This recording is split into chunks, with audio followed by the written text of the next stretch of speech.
By Sunday evening, the balloons above Emily Miller's chair had started to sag, but her father still kept her place set at the table. The spaghetti on her plate had gone cold. The cartoon cup with her favorite orange juice sat untouched. And the clock over the kitchen doorway ticked past 7 p.m., with a sound that felt louder every minute. David Miller stared at his phone again. No new messages. No missed calls. Laura was late. Again. He tried to steady his breathing. Weekend exchanges with his ex-wife were rarely smooth, but there were rules now, court orders, schedules. She knew exactly when Emily was supposed to be back.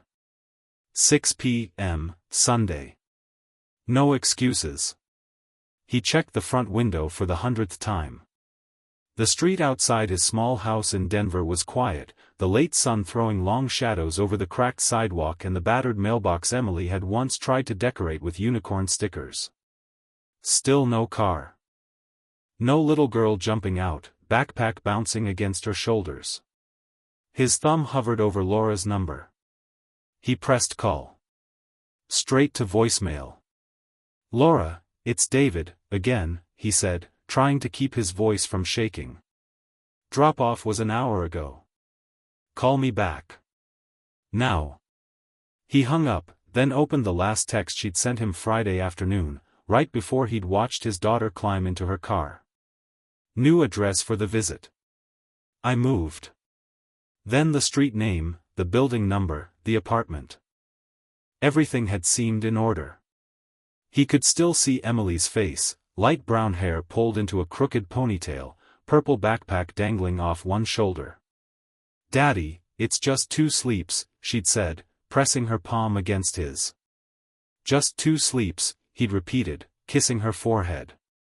He remembered how Laura had smiled at him then. Too sweet. Too calm. "Don't worry," she'd said. "I know the rules." Now, hours past drop-off, that smile replayed in his mind, but it felt different. Off. David grabbed his keys.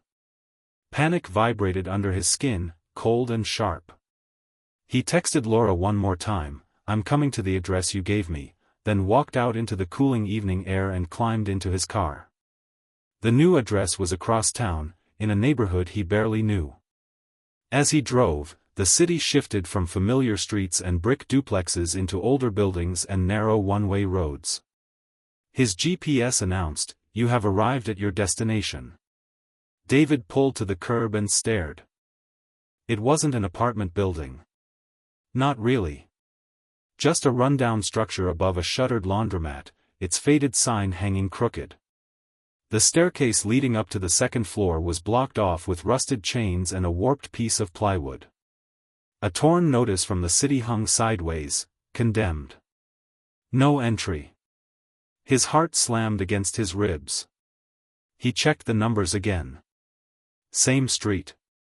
Same building. Same apartment. He got out of the car anyway, scanning the windows. All dark. No curtains.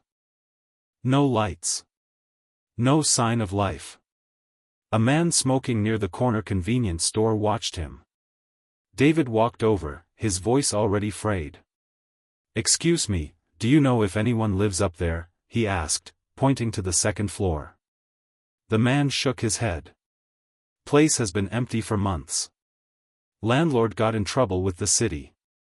Nobody's allowed up there." "You're sure?" David pushed. "There's no woman named Laura Hayes? No little girl, 7 years old, brown hair?" "Sir," the man cut in gently, flicking ash to the sidewalk, "nobody lives there." For a moment, the world narrowed to the sound of traffic in the distance and the thin whistle of wind between the buildings. David's mouth went dry. He checked his phone again. No messages. No missed calls. He typed with numb fingers, "Where are you? This address is fake.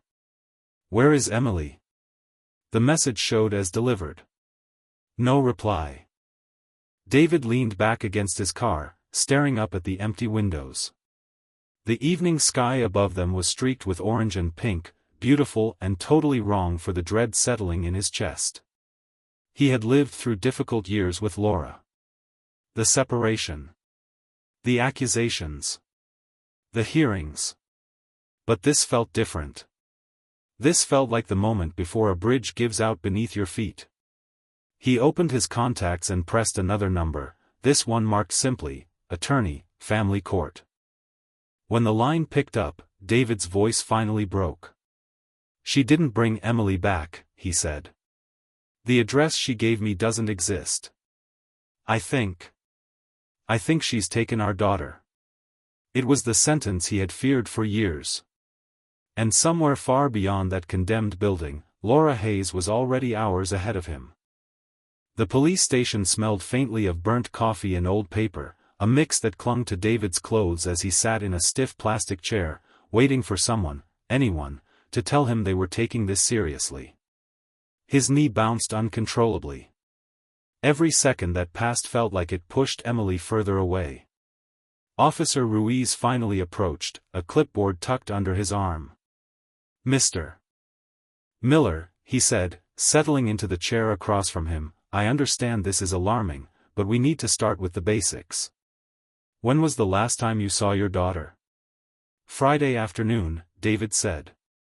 His voice was flat from repeating the same words all night.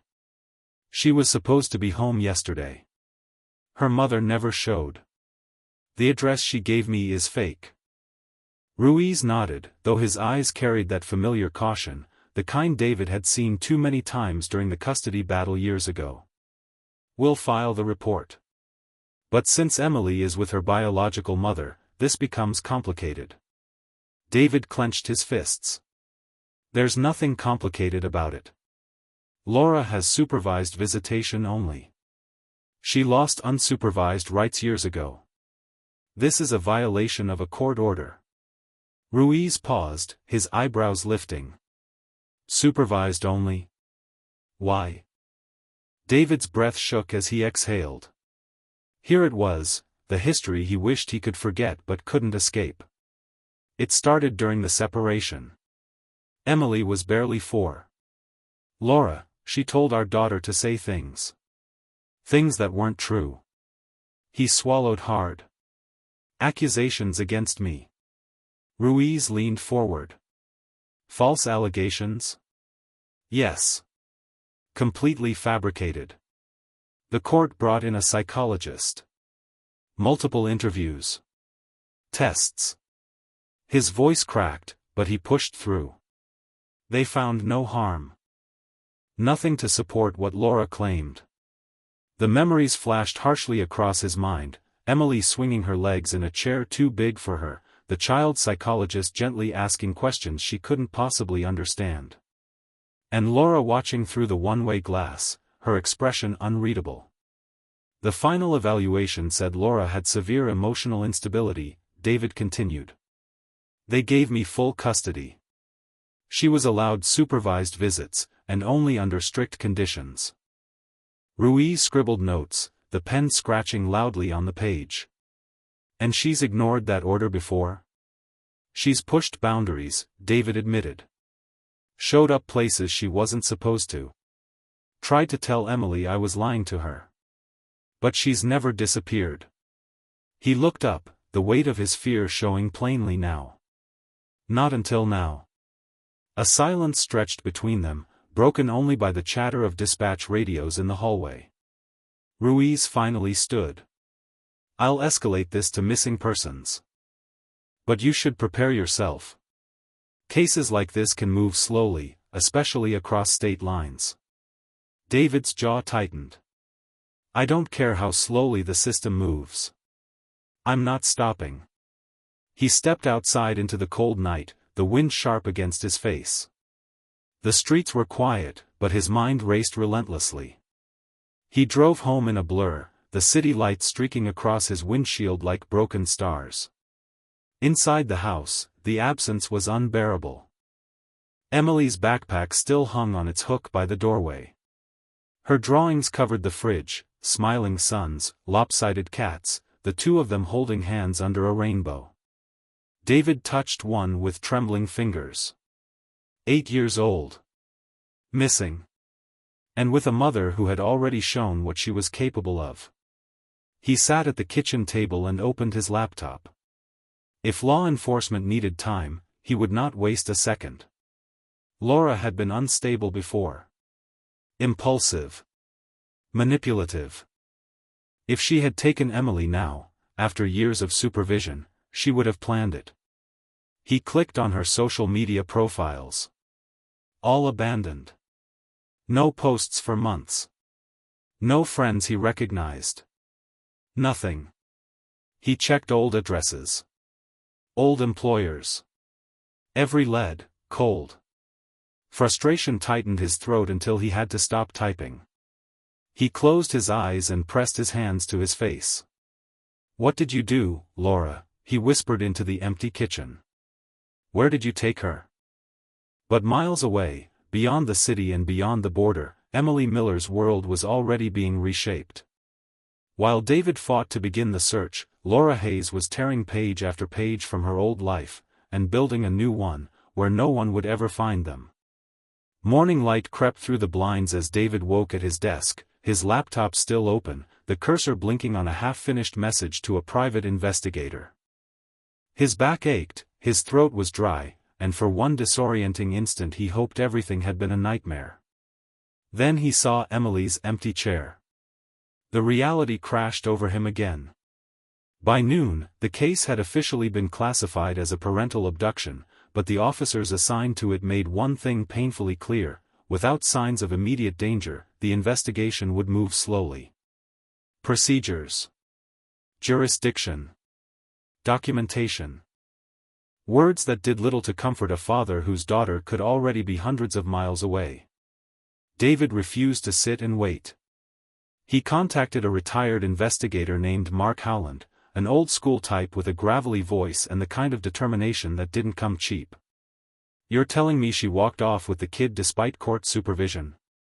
Mark asked during their first call. "Yes." "And nobody stopped her?" David hesitated. "She convinced the visitation monitor to step out for a few minutes. A few minutes is all someone like her needs." By evening, Mark arrived at David's house with a stack of forms and a small recorder. He listened carefully as David detailed the separation, the custody hearings, the psychologist's findings, the manipulation, the false accusations, all the dark, exhausting history he had tried so hard to leave behind. When David finished, Mark tapped his pen thoughtfully. "People like Laura don't just snap," he said. "They plan. They fantasize. She didn't take Emily on impulse, she prepared for this." That idea chilled David more than anything else so far. The next day, they retraced the last known steps: the pickup site, the condemned building, nearby stores. They asked clerks, neighbors, even bus drivers. But no one had seen a woman with light brown hair and a 7-year-old girl. No hotel bookings matched Laura's name. No car rentals. No travel tickets. Every trace of her seemed to evaporate. But it wasn't until Mark went through the visitation center logs that they found the first real clue. "Here," he said, pointing to an entry. "Last month she asked the monitor if Emily's hair dye from Halloween had caused an allergic reaction." Odd. David frowned. "She never mentioned anything like that to me." "And she never actually dyed Emily's hair," Mark added. "But this sounds like someone testing a reaction, seeing if people notice small changes in appearance."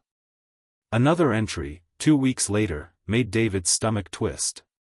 Mother asked staff if a child with a temporary haircut or wig should be reported during pickup. The question had been dismissed at the time. But now, it read like a warning. Mark rubbed his jaw. She altered Emily's appearance. Probably her own too.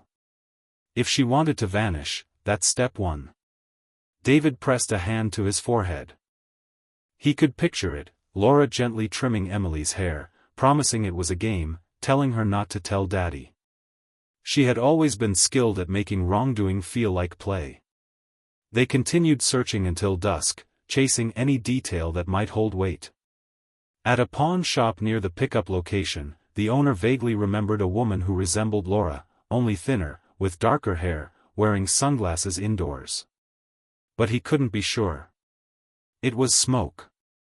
Everything was smoke.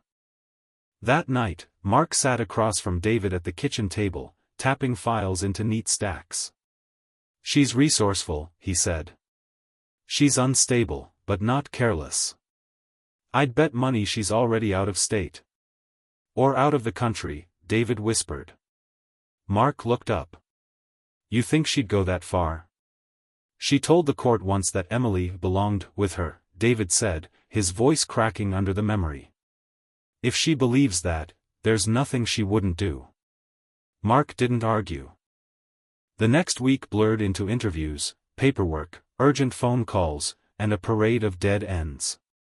But a pattern began to emerge: missing records. No electronic footprints. No digital payments.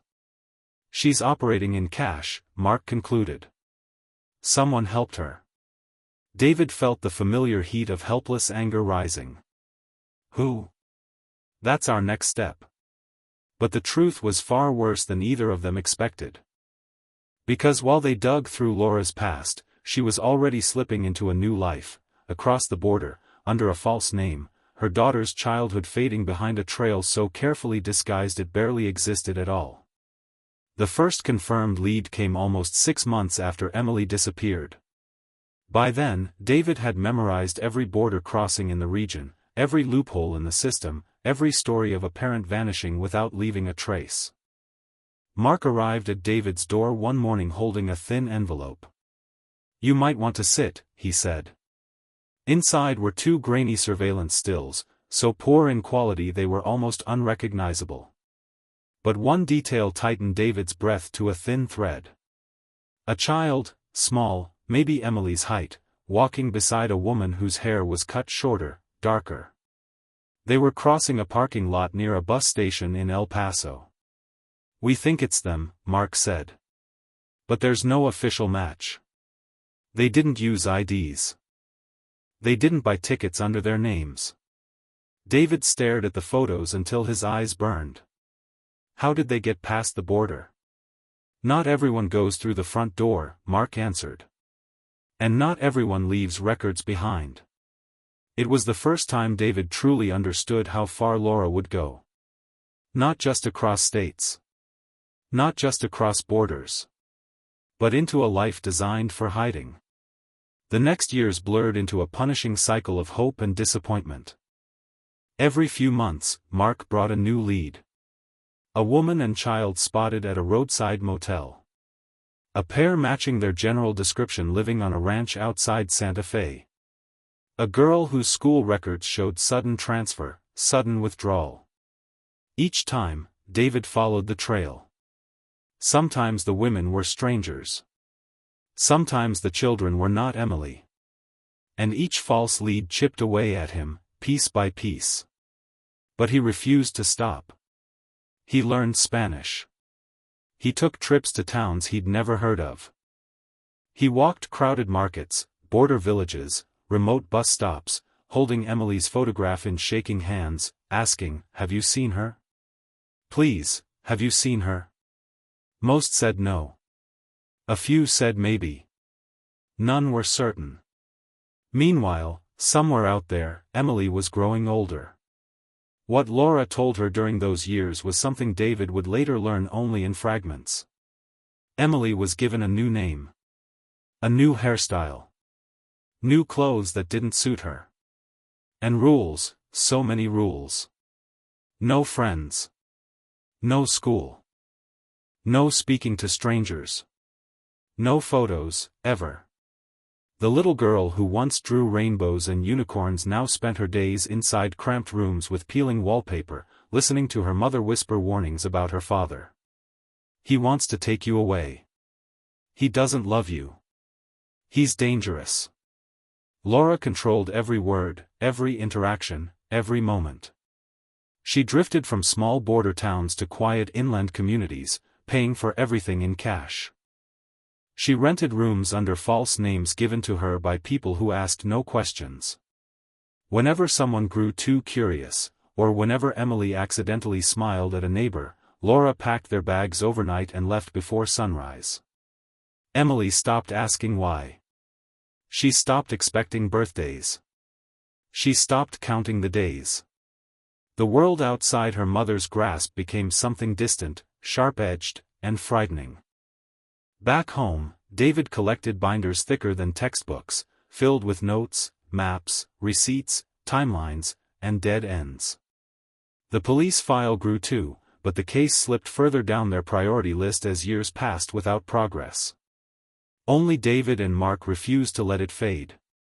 One cold December evening, after yet another lead collapsed, David slumped into a chair and said quietly, "Do you think she even remembers me?" Mark looked at him with a measured calm. "She remembers," he said. "Kids don't forget the people who love them. Even when someone tries to rewrite their memories." David closed his eyes, fighting the ache in his chest. "Then why can't we find her?" "We will," Mark said, his voice firm. "Someone like Laura can run for a long time. But not forever. The more drastic her changes, the more risks she takes. One slip, that's all it'll take." He was right. Because while Laura believed she had perfected the art of disappearing, things were beginning to unravel. Her documents were growing outdated. Her contacts were growing distant. And her paranoia, always simmering, was pushing her into decisions that drew attention instead of avoiding it. The life she built on secrecy was cracking. Slowly. Silently. But inevitably. And one day, more than a decade after she had vanished with Emily, one of those cracks would finally lead investigators straight to her door.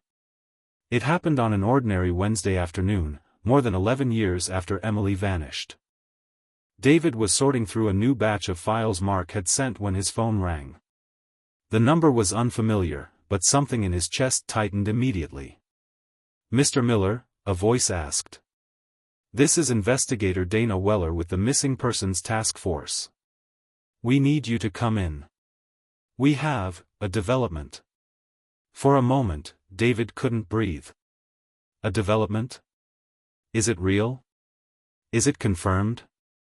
"We can't discuss details over the phone," she replied. "Please come to our office as soon as possible." David grabbed his keys and ran out the door. At the station, Investigator Weller laid out a thin stack of printed photos. They looked different from the grainy ones he'd studied for years. These were crisp, clear, unmistakably modern. A teenage girl stood outside a small grocery shop in a coastal town across the border. She wore a oversized sweatshirt, her hair pulled back, her posture guarded. But her eyes, David knew those eyes instantly. Emily. Older. Thinner. But unmistakably Emily. His knees weakened, and he had to hold the edge of the table. "That's her," he whispered. "Where is she?" Weller tapped the corner of the photo. The girl was seen with a woman going by the name Sarah Dalton. But fingerprints lifted from a discarded bottle behind their building match your ex-wife. David's heart hammered. "You found them." "We believe so," Weller said. "But we need to be cautious. Your ex-wife has evaded detection for more than a decade. She's changed identities multiple times. Altered her appearance more than once. And she shows signs of volatile behavior." David didn't need the reminder. He knew Laura's instability well. "What happens now?" he asked. "We coordinate a localized operation with the local authorities," Weller replied. "A controlled entry. Safe recovery of your daughter." He exhaled, relief and fear tangled tightly together. After 11 years of searching, the moment had finally come, but the final step was the most dangerous one. The raid took place 2 days later. David wasn't allowed near the location, but he waited in a conference room with Mark, both of them staring at a speakerphone set in the center of the table. Every minute crawled. Every second felt like a lifetime. Through the thin walls, he could hear radios buzzing, officers pacing, hushed voices preparing for the operation. At 9:14 a.m. Weller's voice came through the speaker. "We have visual confirmation. The subjects are inside. Stand by." David squeezed the arms of his chair until his knuckles whitened. Muffled noise echoed through the line, shouts, footsteps, the crash of a door. Then chaos. "Subject is resisting," someone yelled in the background. "Restraints. Now. Get the girl out, move her out." David's pulse thundered. "Is she safe?" he managed to say, his voice cracking. "Please, just tell me she's safe." More shuffling, the rustle of a radio, a few agonizing seconds of static. "Then Emily is secure," Weller said, breathless but steady. "She's unharmed. We have her." The room seemed to tilt. David stood so fast his chair toppled behind him. He pressed a hand over his eyes as tears spilled freely, years of fear and grief crashing down all at once. "And Laura?" Mark asked quietly. "She fought hard," Weller said. "But she's in custody. No one was seriously injured." David sat again, trembling with relief. Emily was alive. Emily was safe. After 11 years living in the shadows, she was finally free. But the moment David saw her for the first time, the road ahead revealed itself to be far more complicated than a simple reunion. They met in a quiet room at a supervised care center. Emily stood by the window, her hands clasped in front of her, her posture tense. She was taller now, almost as tall as Laura had been, and her face had lost the roundness of childhood. When she turned to look at him, her expression was wary. A stranger's caution in a daughter's eyes. David swallowed the ache in his throat and spoke gently. "Emily, it's me. It's Dad." She flinched slightly, glancing away. I don't know you," she whispered. And in that moment, the weight of what Laura had done settled over David like a cold, endless shadow. The years Emily should have spent laughing, learning, growing, forming friendships, they had been stolen and replaced with fear and lies. Recovering her was only the beginning. Their story, broken, buried, and nearly lost, still had an entire chapter left to heal. The first weeks after Emily's recovery were fragile and uncertain, like walking across cracked ice that could split under the wrong word. She stayed in a therapeutic care facility where specialists helped teens who had been isolated or manipulated for long periods. David visited every day, but each visit was measured, 45 minutes at a time, always with a therapist nearby. Emily kept her distance at first. Her arms crossed. Her gaze fixed somewhere near him but never on him. Her voice soft and guarded. She answered questions with single words. Sometimes nods. Sometimes silence. David learned small details about her new life through gentle conversations with the therapists, how Laura had given her a new name, how she had lived in tiny rentals in quiet border towns, how she had been told for years that he was dangerous. She didn't just isolate her, one therapist explained softly. She rewrote reality for her. And David's heart broke all over again. The first real shift came unexpectedly. One afternoon, he brought a small sketchbook with a set of colored pencils, the same kind Emily used to love when she was a child. He placed them on the table without expectations. Emily stared at the pencils for a long moment. Then, carefully, she picked up the purple one. David tried not to let his breath show. She drew in silence. Her strokes were hesitant at first, almost tense, but eventually her hand began to move in smoother lines. A few minutes later, she pushed the book slightly in his direction. A simple drawing. A small house under a bright sky. And a figure standing beside it, unfinished, but unmistakably meant to be a person. David smiled softly. "It's beautiful," he said. That was the first time she met his eyes. Meanwhile, Laura's trial moved forward with relentless precision. She faced charges for long-term abduction, interference with custody, document fraud, and endangering the welfare of a minor. Her defense argued emotional instability, past relationship conflicts, and an insistence that she saved Emily. But prosecutors presented evidence gathered across years: fake names, border crossings, altered records, and statements from individuals who testified they had seen Laura growing increasingly paranoid. A psychologist evaluated her again. The conclusion was stark: long-standing emotional instability. Severe control-driven behavior. The court found her guilty on all major counts.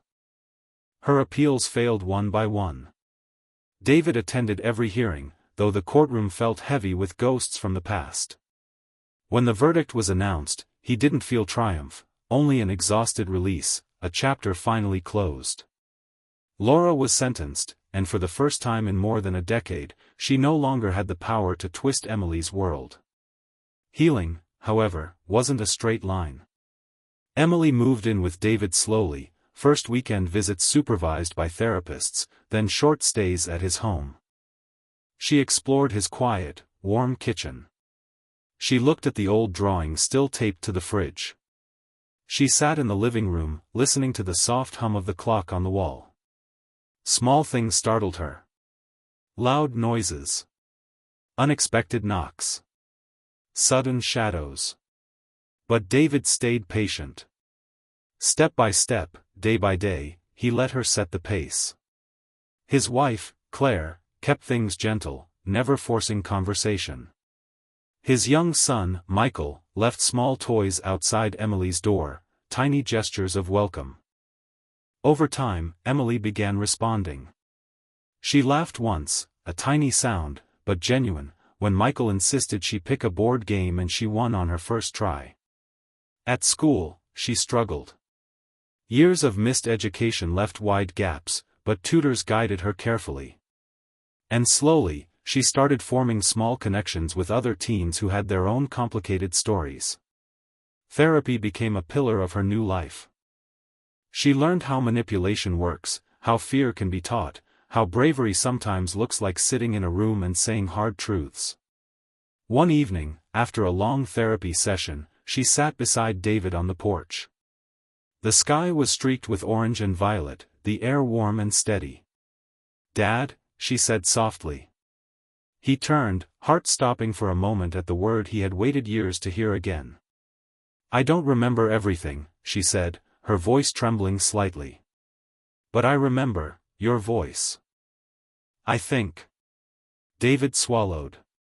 "I'm right here. I always will be." She nodded, wiping her eyes with the sleeve of her hoodie. "I know," she whispered. The years stolen from Emily would never be returned, but the years ahead belonged to her now, years she could fill with choices, friendships, memories not shaped by fear. Her life, once confined to dim rooms and whispered warnings, was opening into something wide and real. The shadows of the past remained, but they no longer defined her. She built new dreams. She formed new bonds. She grew into someone strong, thoughtful, resilient. And as David watched her walk across the school courtyard one bright afternoon, he couldn't help but breathe in the moment. After more than a decade of darkness, Emily finally stood in the sun again.